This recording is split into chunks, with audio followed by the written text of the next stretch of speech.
السلام علیکم ورحمۃ اللہ وبرکاتہ هو کتونکو زم تاسو دوست سلمان وفا کتونکو سو شو هغه پښتانه هغه خلک څه شو چې په پښتو په غیرت په قامونه قتلول قامونه دومره ننګ او غیرت او حیا پکې وه لاړه هغه د خلکو له سترګو نه حیا ننګ غیرت لاړو دا ویډیو کلیپ وګورئ بعد د هغې نه سره خبرې کول غواړم زمون سره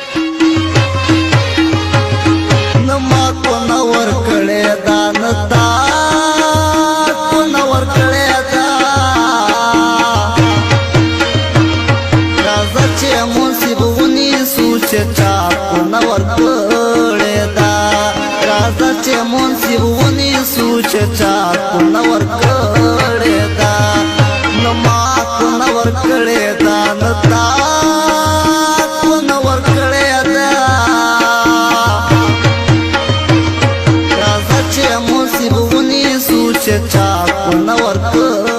تاسو ته د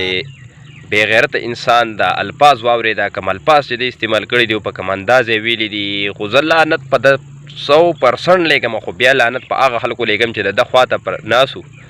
او ده به داسې الفاظ استعمالول ده به داسې خبرې کولې خو دومره څوک نه و چې دلی د دې خولې د قوازه والی وی چې خدای دې تباه که چې تباه شي د نه سړي زویه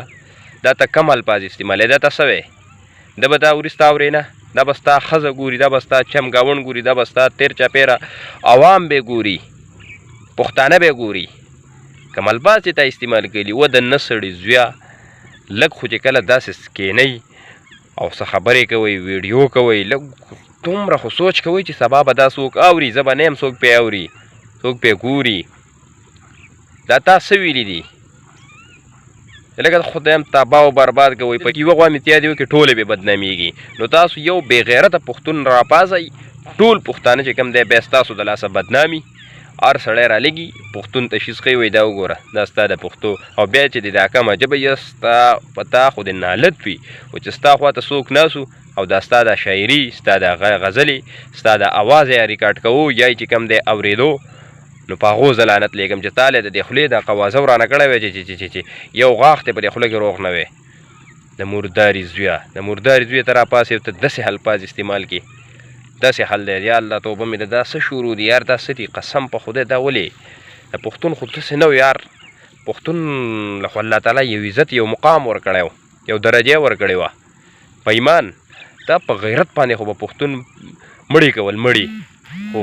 څه خبر شو چې داسې بې غیرته انسانان ناپاسېده چې دا د الفاظ دي دا د خبرې دي دا د غزلې دي دا د اواز دی یس دا لکه پښتنو نور مې میټر آوټ کېږي او ډېر څه به ووایم او داسې بې غیرته دا کسانو دا ویډیوګانې ما ته مه رالېږئ وروره دوو کسانو راولېږله یو صادق چې کم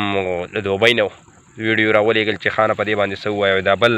امجد علي امجد تا ته مې وروره داسې ویډیوګانې ما ته مه رالېږئ زما بیا میټر کار نه کوي هواسې نه چې دا داسې بې غیرته خلکو ویډیوګانې ما ته مه رالېږئ صحیح ده